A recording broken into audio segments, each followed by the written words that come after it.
Now to Amazon, the company has a new diktat for workers: return to office. Until now, Amazon had a hybrid policy. Workers had to be in office only for 3 days a week. The other 2 days, they could work from home. But the company wants to end that. It wants workers in office for all 5 days of a work week. Their CEO announced this change on Monday. It will be implemented by 2nd January. So there's still time, but why the change at all?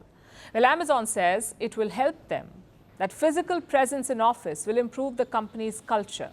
So it wants everyone in office. And what happens if employees do not follow this?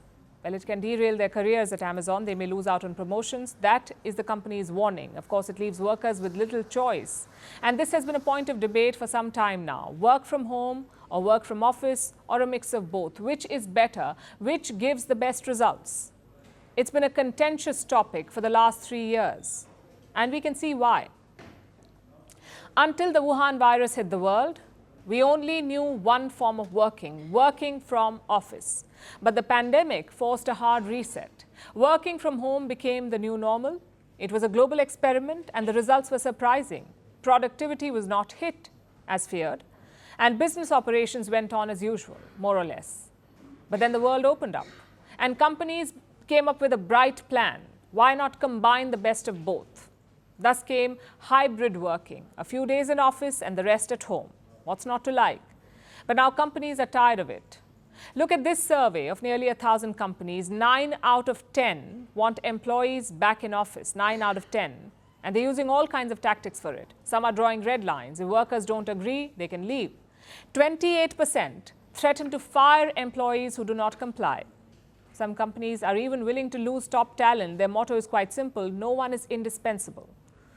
And if that's not bad enough, some are resorting to surveillance. They're using badges and webcams to keep tabs on workers. It's a controversial approach. Obviously, not everyone is going down this route. Some are taking baby steps, like offering salary hikes. Like in the United States, where companies are offering an average of $82,000 for in-person roles. This is for white-collar jobs. $82,000 is the average for in-person roles.